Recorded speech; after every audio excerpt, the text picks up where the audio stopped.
सबसे पहले अगर मैं बात करूं पियाजे की थ्योरी, कौन सी थ्योरी दी है? थ्योरी ऑफ कॉग्निटिव डेवलपमेंट, यानी कि संज्ञानात्मक विकास का सिद्धांत।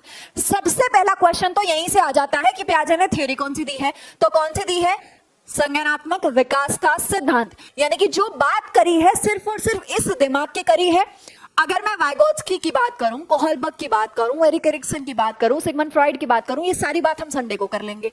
लेकिन आप इतना समझ लीजिए, जब इन्होंने कह दिया कि संज्ञानात्मक विकास का सिद्धांत, यानी कि दूसरे का कोई रोल ही नहीं है। जो संज्ञान है वही सब कुछ कर लेगा, जो दिमाग है वही सब कुछ कर लेगा। इसीलिए क्या होगा? Cognitive theory, cognitive development theory किसने दी है? पियाजे ने दी है।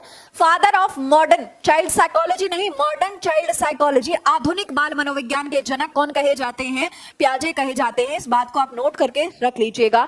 अगर मैं बात करूं थर्ड पॉइंट की, मोर इंपॉर्टेंस टू हेरिडिटी, यानी कि ज्यादा जो अहमियत दी है वो किसको दी है? वो सारी की सारी किसको दी है? वंशानुक्रम को दी है। जैसा कि मैंने आपको बताया, सारी अहमियत किसको दे दी? संज्ञान को। तो संज्ञान को जब अहमियत दे दी तो क्या हुआ? क्या हुआ? इसका मतलब आप हेरिडिटी को कहीं ना कहीं इंपॉर्टेंस दे रहे हैं। आपकी नजरों में हमारा समाज, हमारे एनवायरमेंट, हमारा वातावरण ज्यादा इंपॉर्टेंट नहीं है, क्योंकि आपने तो नाम ही दिया है। बात समझ में आ गई? Child is active builder of knowledge, little scientist. Hindi वाले सुनो, एक्टिव मतलब सक्रिय। इन्होंने कहा कि बच्चा जो है वो सक्रिय ज्ञान का निर्माता है, ज्ञान का निर्माता है। और क्या बोला? और क्या बोला? नन्हा वैज्ञानिक है। क्या है? नन्हा वैज्ञानिक भी है। अच्छा मुझे एक बात बताओ, जब इन्होंने, हम बात किसकी करते हैं? रात दिन बच्चे की। तो जब हम चाइल्ड सेंट्रिक बात करते हैं और किसी ने ये कह दिया, अगर मैं कह रही हूं कि आप तो वैज्ञानिक हैं, तो आपको क्या लगेगा कि यार किसी चीज की जरूरत नहीं है, मैं तो खुद वैज्ञानिक हूं। जब मैं खुद ही साइंटिस्ट हो गया तो मेरे को किसी चीज की क्या जरूरत? अरे मुझे मैडम आपकी क्या जरूरत है, जाओ इधर से। क्या है? Child is active. तो अगर बाई चांस बच्चा खुद कर रहा है, इसका मतलब एक तो वो एक्टिव बहुत ज्यादा है, खुद ही करके देख लिया, अच्छा ये क्या है, अच्छा ये अगर ऐसे है तो इसकी आंख कैसे है, ये तो बच्चा खिलौने की आंखें निकाल लेता है। वो क्योंकि वो जिज्ञासा बहुत ज्यादा है उसके अंदर, उसको आप कंट्रोल नहीं कर सकते।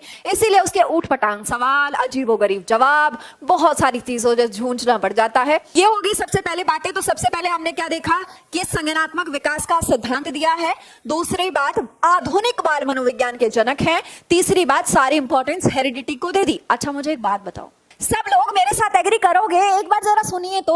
अच्छा मुझे एक बात बताओ, हम आलोचना पढ़ते हैं हर सिद्धांत की और हमें वो रटनी पड़ जाती है कि हम आलोचना रटेंगे पियाजे की, आलोचना रटेंगे वाइगोत्स्की की। क्या आपको नहीं लगता कि आलोचना की तो जरूरत ही नहीं है? मैं बताती हूँ कैसे आलोचना निकलती है। ये आपने 3 पॉइंट पढ़े, यहां से मुझे बताओ क्या आलोचना निकल सकती है। मैं आपको बताती हूँ, अगर किसी इंसान ने बाई चांस, मान के चलिए हमने लाइन पढ़ी, क्या पढ़ी? Active builder of knowledge, little scientist, more importance to heredity, ज्यादा महत्व दिया है वंशानुक्रम को। तो आपको नहीं लगता एक तो साइकोलॉजिस्ट में बड़ी बुरी बीमारी है और वो बीमारी का नाम है, भाई साहब हम किसी भी साइकोलॉजिस्ट की नहीं सुनते, हम किसी फिलोसोफर की नहीं सुनते हैं। ये फिलोसफी से ही निकला हुआ सब्जेक्ट है साइकोलॉजी। आप इतना मानिए चलिएगा, जब तक वो बंदा यानी कि फिलोसोफर जिंदा रहेगा तब तक तो हमने उसकी माननी ना है, तब तक नहीं मानेंगे, चाहे दुनिया पलट जाए।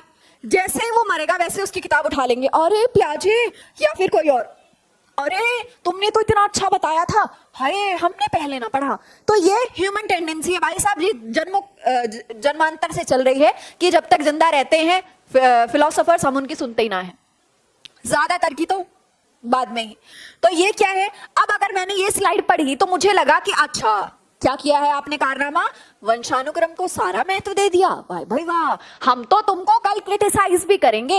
जब आप किसी की बात सुनते हैं और अगर आपको कुछ क्रिटिसिज्म उसमें ढूंढना हो तो आप कैसे ढूंढते हैं? अरे रुक, वंशानुक्रम तो हमारा वातावरण कहाँ गया, हम जिंदा किस में हैं, हमारे रिश्ते नाते क्या हैं, हमारा आसपास का वातावरण क्या है, चाहे वो जैविक हो या अजैविक हो।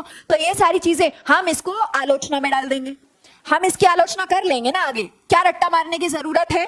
हम कल को ये बात नहीं कहेंगे कि पियाजी चाचा आपने क्या किया है, सारा महत्व वंशानुक्रम को, हाँ सारा लड्डू एक ही थाली में, ऐसा नहीं चलेगा, आपको आलोचना झेलनी पड़ेगी।